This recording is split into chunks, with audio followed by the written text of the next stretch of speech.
You wake up. You're not even fully awake yet. Your eyes are still closed, and the first thing you do before you get out of bed is you roll over and pick up your phone to silence your alarm. Well, the phone's already in your hand at this point, so there's no harm in checking your notifications, right? Oh, then you get another notification, and one more.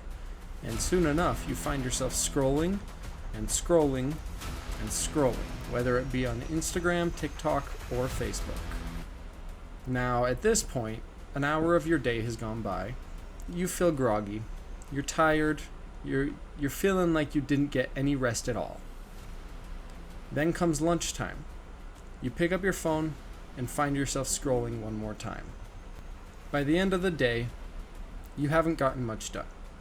You're laying in bed feeling bad about the day, and your phone just sits there on the nightstand, ready for the next morning. Hi, my name is Kal-El Noyes, and today you're listening to the Dead Scrolls podcast, a podcast where we talk about the harmful side effects of social media in youth, teenagers, and adults. Let's get right into it. How big is this problem truly? Well, the numbers are kind of insane. Pew Research did a study in 2023 where they found that 95% of American teenagers use social media. More than a third of these said that they're on it almost constantly. Now, almost constantly, what does that mean? Well, adults on average spend 2.5 hours per day. Teenagers, on the other hand, spend anywhere from 4 to 5, and on some extreme cases, more than 6 or 7 hours a day. This isn't just a hobby. It's life. If you do the math, over time, throughout your life, you're losing years worth of time from your phone. Now, a lot of people try and blame this on willpower. They tell you, oh, just put the phone down, or, oh, just don't look at it, right? But it's not your fault. These apps are engineered to keep you on them. That's not an accident. It's a business model. Your attention gets sold to advertisers, and because of this, they want to keep you on their platform as long as possible. Sean Parker, one of Facebook's co-founders, said this out loud in 2017. He described it as a social validation feedback loop where you get a dopamine hit every time you get a like. He said they knew it was a problem when they built it, and they built it anyways. That's an issue. It's not a discipline problem. It's a multi-billion-dollar industry that profits from getting people hooked on their websites. That should change how you think about it. Instead of blaming yourself, it's not your fault. So, okay, what is it actually doing to people? Because that's what's really important.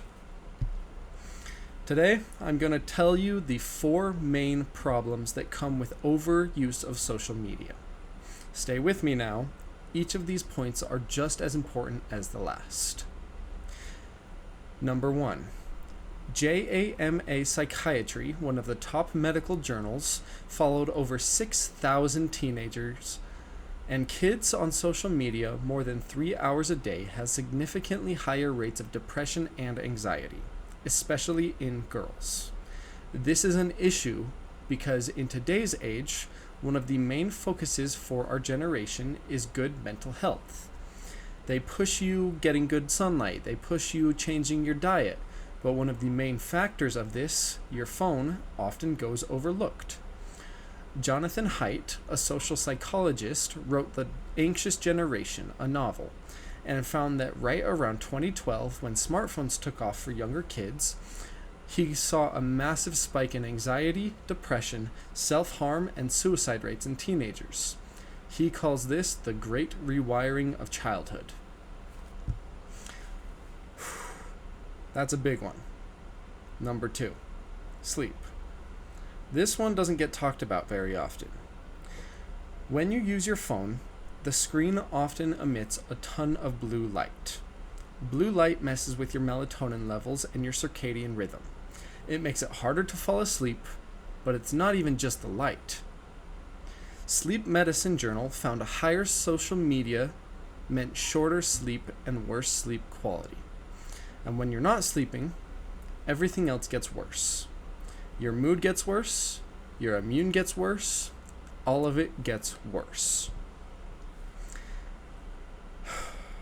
This, along with the other rates of depression and anxiety, often compounds on one another and leads to very undesirable outcomes in our generation. It's the reason why we see increasing suicide rates. It's the reason why we see less productivity. It's the reason why we see less productivity in our world. And it makes us look bad on ourselves. Number 3.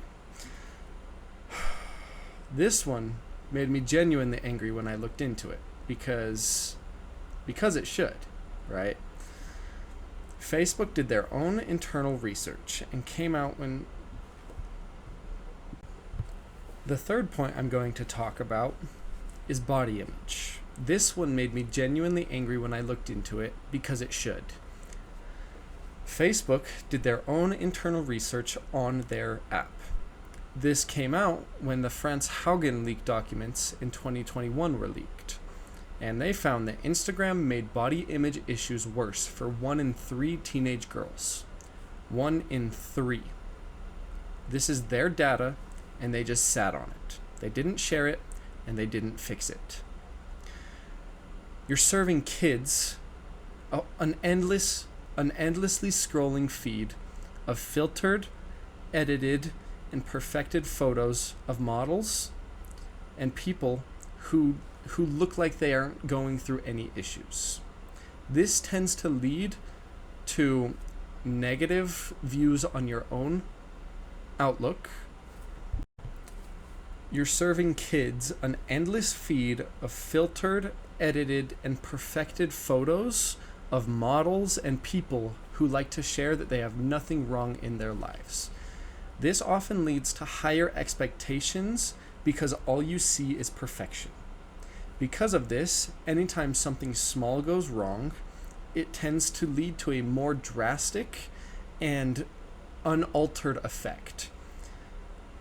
Everyone on the internet goes through their own challenges, but because they can filter them out and post only what they like, young kids are often led to believe that you shouldn't have problems, and they often bottle it up and don't share their problems with others. The fourth point I wanted to talk about is loneliness. Now this one's pretty ironic, right? Social media was first marketed as a tool to communicate with your friends.